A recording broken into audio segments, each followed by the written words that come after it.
When most people get into the parts of the Bible we're about to read now, which is the first part of the Bible, the first 5 books, the Pentateuch, Genesis, Exodus, Leviticus, Numbers, and Deuteronomy, especially when they get to Leviticus and Numbers, with all the odd and obscure laws and regulations, they just bail out. And why shouldn't they? What does that have to do with us today? Hi, I'm Yvonne Pren with Bible 805, where you learn to know, trust, and apply the Bible.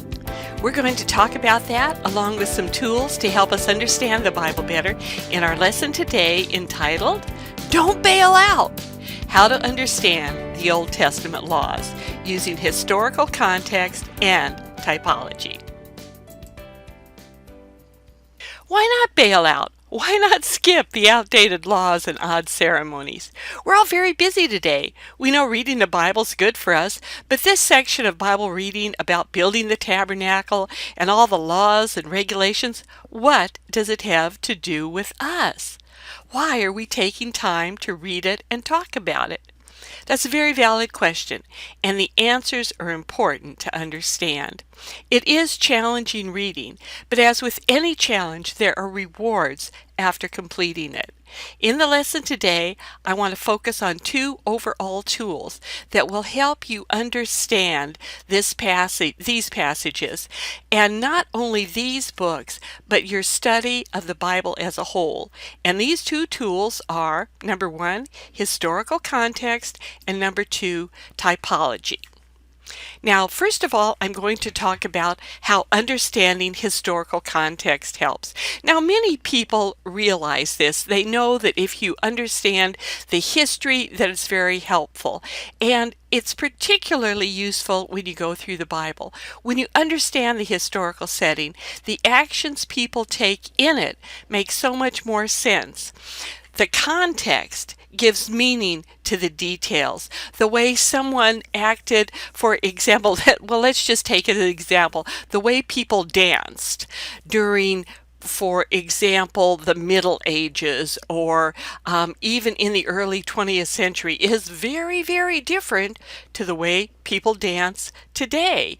And if you don't know exactly what time period they were in, if you just see someone in a black, say, jumpsuit, well, that would be a giveaway right there, but in just a very plain outfit, doing the things that people do when they dance, you could pretty much tell when it came from.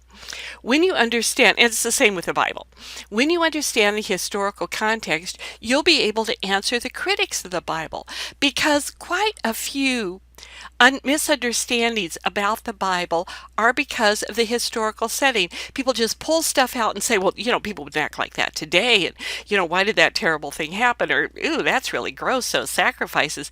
And people don't understand the historical setting. And so when you take the time to learn it, you can very knowledgeably and gently help some of the critics of the Bible understand the Bible better.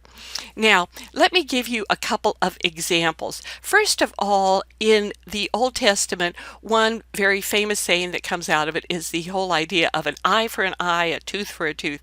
And this sounds so brutal.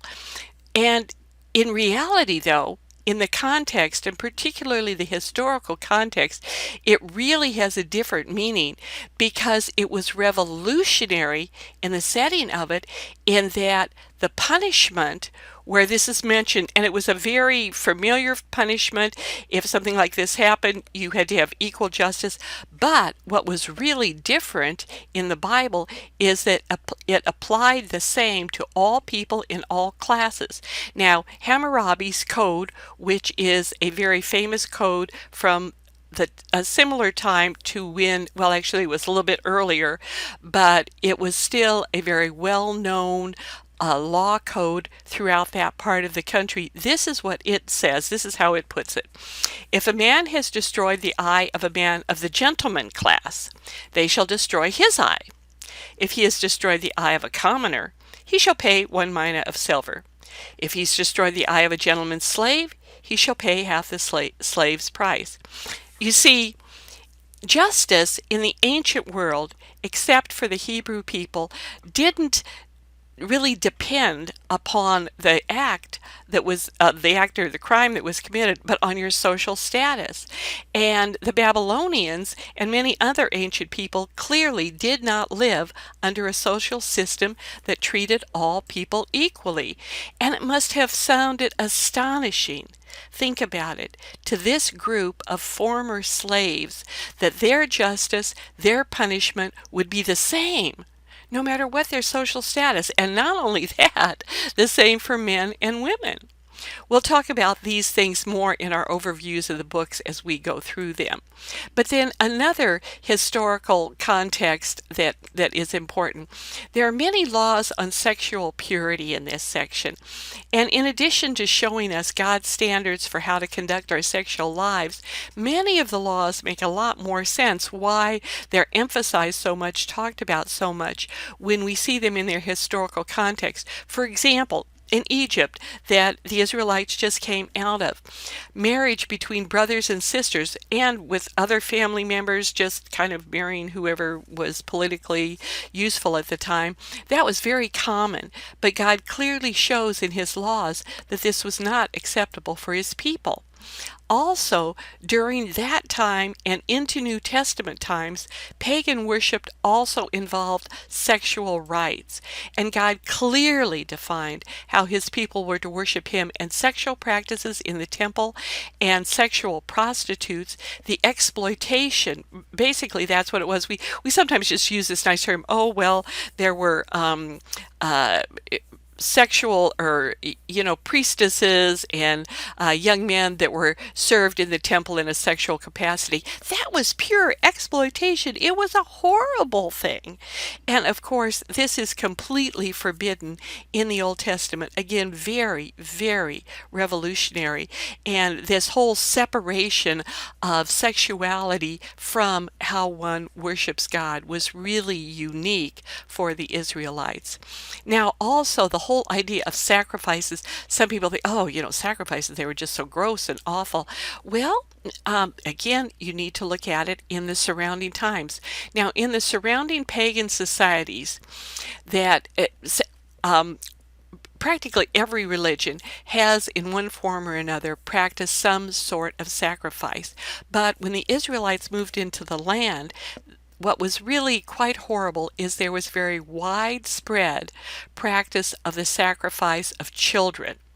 The worship of the god Moloch required, and listen to this carefully, a live child be placed in the arms of this huge idol. It held its arms out, and there was this fire that was built in the belly of this idol, and they placed the child in the arms of the idol, and it would roll back into this, the flaming insides of the idol, and be burnt alive. It was a horrible, horrible thing. The sacrifices by the Jews were so different. Only animals were sacrificed. And not only that, there was a very specific way to sacrifice the animals. They did not burn them alive. How horrible. And they killed them in a very humane way, which was where the jugular vein of the animal was severed very quickly. And that way the animal did not feel pain. And the reason is the blood was immediately cut off to the brain. Now, we'll talk more about the meaning of sacrifices later and in the coming lessons. But the important thing now is that in the historical context, the sacrifices of the Jewish people were very different than those of the surrounding people. Now, the next term we're going to discuss is typology. Now, hang in there with me on this. As I was putting this together, I thought about Paul Krugman, who is an economics writer for the New York Times. And he's oftentimes, he'll start out certain articles with the term wonking out, and then he gives the title of the topic. Now, an alternative phrase that some of us use and that I kind of prefer is the whole idea of geeking out. That means we're going to talk about something a little bit more complex than usual. But regardless of the phrase, he does that as a signal that this particular article is going to be more technical than others. And in discussing typology in the Bible, what follows is going to be a lot more technical than some of the lessons. So hang in there with me. And if you do get the chance to look at the video where you see some pictures that I show you of how this works, that would be helpful. But I'm trusting that I can explain it to you in the podcast really clearly on its own. But anyway, while we are geeking out on the Bible, I first want to introduce an overall area of study that typology is a sub-part of, and that area of study is hermeneutics. Hermeneutics is the term used for the theory and methodology of interpreting the Bible. Now, the origin of the term comes from the mythical Greek deity Hermes, who is a messenger of the gods, and Hermes was the inventor of speech and language, and he was seen as both an interpreter but also at times a liar, which this is not a particularly uplifting source for what we call a key tool that we use to interpret the Bible, but that's where the term hermeneutics comes from. Now, the term hermeneutics itself doesn't have a strictly theological meaning, but it simply means a set of guidelines or tools for interpreting any religion or academic discipline. You can have Buddhist hermeneutics, Talmudic hermeneutics, hermeneutics to interpret really any religion. You can have hermeneutics of law, philosophy, other academic disciplines. Of course, our focus is on biblical hermeneutics. Now, a really, really good book that I strongly recommend is by Henry A. Virkler, and it's entitled Hermeneutics, Principles and Processes of Biblical Interpretation. And one thing I just want to mention very briefly before I go on, whenever I recommend something like this, it's very important for you to understand that Bible 805 takes no advertising, no referral fees, no affiliate fees from Amazon or anything else. Anything that I tell you about, if it's a book or whatever, it's something that I genuinely find useful. I don't have any other agenda. The only materials that I refer to you that are for sale are ones that I have created, either in ebooks, downloadable videos, resource packages. I have printables, I have merch, I have, a number of different things that I'm actually going to be talking about more in the future. But these support Bible 805, and you can find links to them at Bible805.com. Again, please know that when I recommend books, and I will recommend a number of biblical books and things like that that I think are helpful, and Virkler's book, Hermeneutics, you'll have the citation and spelling of it and all that in the notes, is one of those books.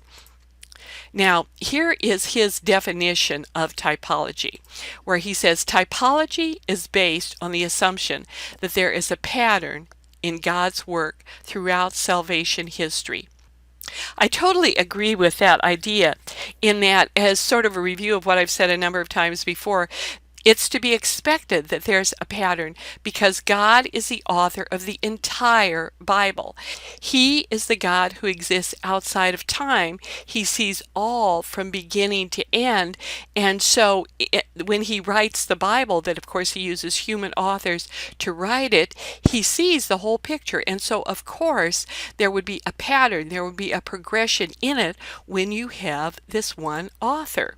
Now, Virkler's definition goes on, where he says, God prefigured, and please listen carefully, his redemptive work in the Old Testament and fulfilled it in the New. In the Old Testament are shadows of things to be more fully revealed in the New.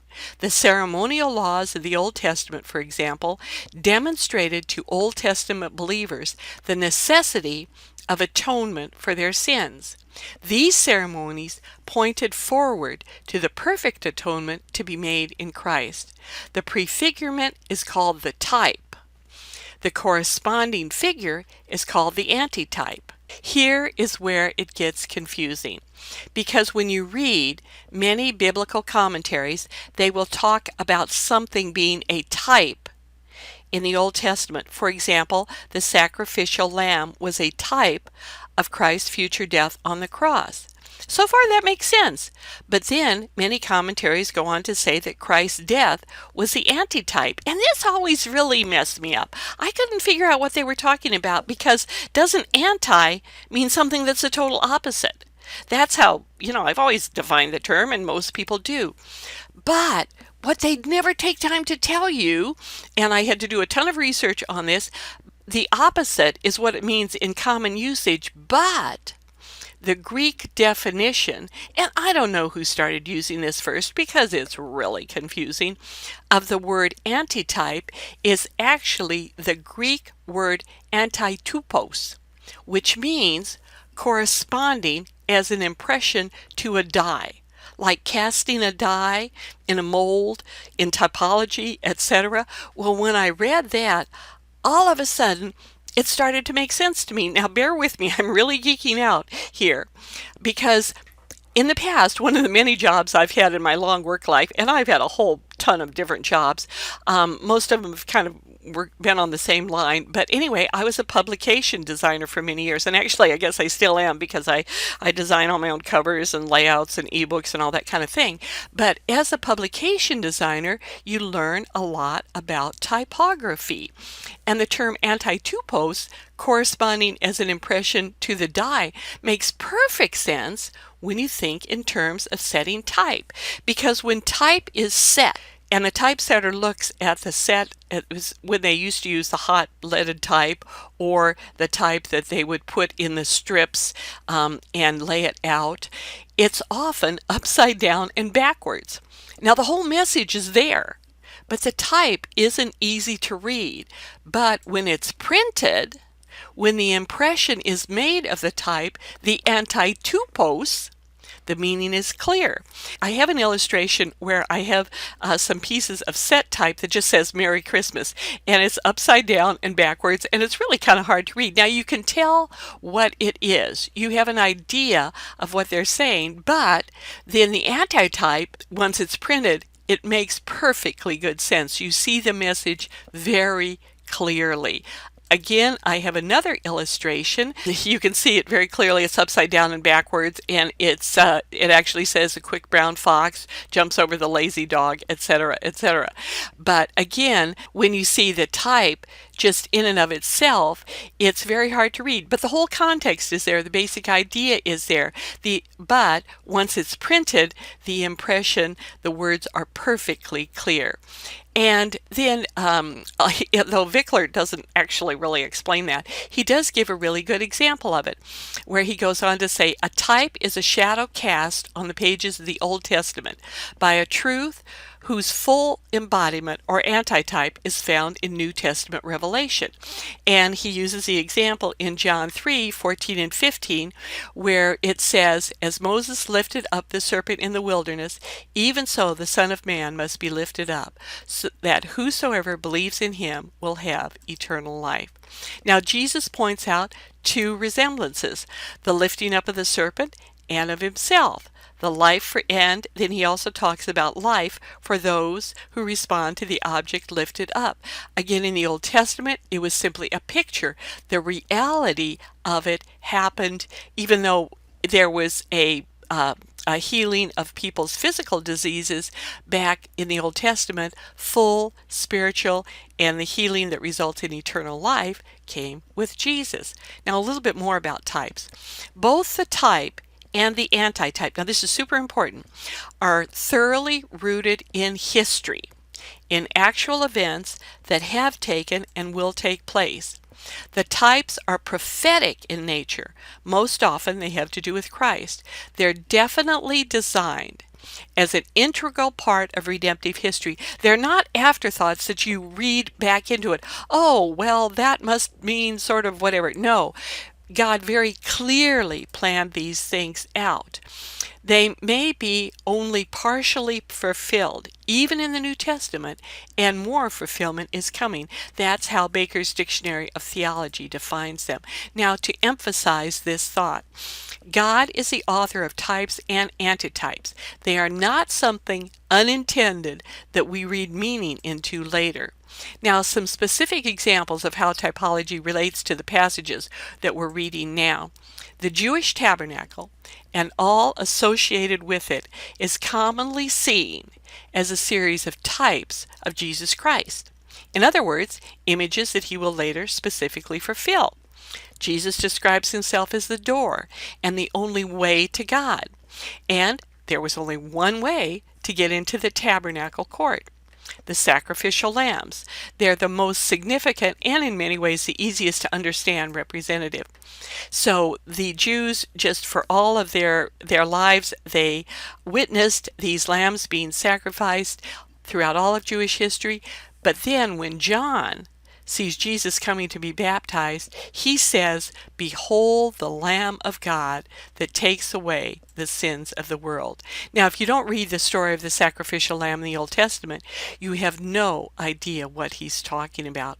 But if you spent your whole life seeing innocent lambs sacrificed again and again, or if you read about it and it has really come alive to you in your reading, how this repetition of sacrifices, but they never fully covered sins, when you hear John say those words, the power of their meaning will come alive to you. And it's also one of those things that is a partial fulfillment, even when John spoke that about Jesus, because in Revelation 5:12, it talks about John seeing at the end of times where he says, "Worthy is the Lamb who was slain." So the Lamb that was prefigured in the Old Testament, came to earth in the New Testament, will be our ruling Lord and King throughout eternity that John sees in Revelation. Now, one more example, and I really like this one. I don't know why. I just think it's really interesting. But you read about the veil that blocked the Holy of Holies from everyone in the Old Testament. Only the high priest was allowed behind it once a year to make the sacrifice for sins when he poured the blood on the Ark of the Covenant. In Jesus' day, the veil in the temple at that time was 60 feet long, 30 feet high, and it was 4 inches thick. It was massive, it was impressive, it was intimidating. It literally, physically blocked man from God until one day, and this is recorded in Matthew 27:50 through 53, Jesus, again crying out loudly, breathed his last. At that moment, the temple curtain was ripped in two, top to bottom. There was an earthquake, and rocks were split in pieces. Access to God was now free and open. And you see, if you haven't read in the Old Testament how all this was put together, designed by God, the years it took them to build it, and really understand all that went into it, and know what it meant to the people, that this blocked them from God. You read that in the New Testament, it's like, yeah, so what? What's the big deal? Well, you see the power that the scriptures will have for you and the additional meaning if you take time to read these passages that are a bit challenging to read.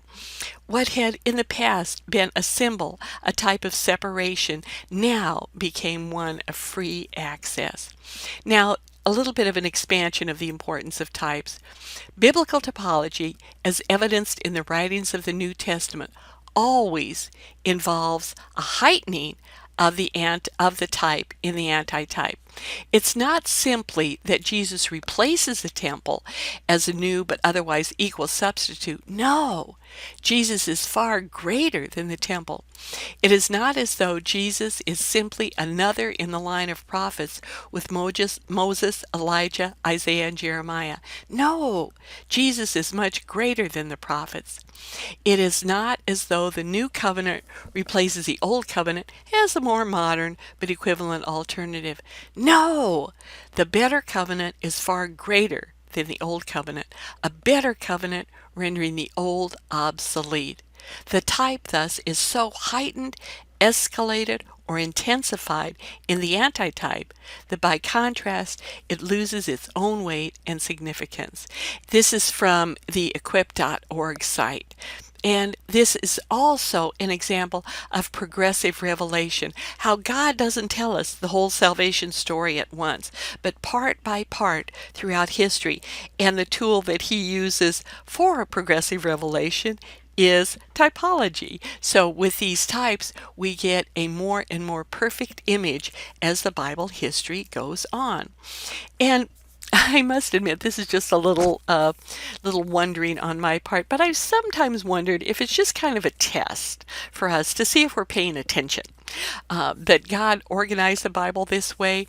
It's really exciting when we see the parts of it fit together, and it's worth the effort to see these things. But if we don't dig, if we don't hang in there and read the Old Testament, read these tough parts, really pray for understanding and listen to commentaries like this and read a lot of others, we won't see the riches of it. So that's just something that I've sometimes wondered about. Now, the future purpose of types. The article that I just mentioned continues. It says, finally, it's important to point out that antitypes themselves may also function as types of future realities. Communion, for example, is the antitype, future fulfillment of the Passover meal. Each year the Jews celebrated Passover in remembrance of God sparing the firstborn sons in the homes of Israelite families that were marked by the blood of the Passover lamb. Jesus' celebration of the Passover meal with his disciples on the night of his arrest symbolically points to the fact that he is the ultimate Passover lamb who takes away the sins of the world. And though the Last Supper and the corresponding sacrament of communion serve as the antitype, the New Testament fulfillment of the Passover meal, they also point forward to their ultimate fulfillment in the wedding supper of the Lamb in Revelation 19:9. On that glorious day, the purified bride, true Israel, will be united with her bridegroom in the new heaven and the new earth. Now, some practical reading suggestions as you go through this section. I trust this explanation of historical context and typology is useful, but you still have to read the books, and they are kind of hard. So here's some advice. First of all, don't get bogged down or overwhelmed by them. Read them even if you don't understand as you're going along. Just hang in there. And if you're following my chronological reading plan, which I hope you are, you have a little, you might say, sort of dessert at the end of each day where you have either a psalm or a book of Proverbs to read. And part of the reason that I did put those in there is for this reading, because the Psalms and Proverbs are a lot easier going, and I wanted you to have something that perhaps applied more to your current life as you're reading these sections. But you might want to use a study Bible. One that I think is really good and that I've used in reading through it at different times is the Life Application Study Bible. I really like that. It has a lot of ideas and it throws in history and maybe some current applications for some. This does take a lot longer to read through when you're reading when you're using something like this, but that can be helpful. Not totally required, but you might find it helpful.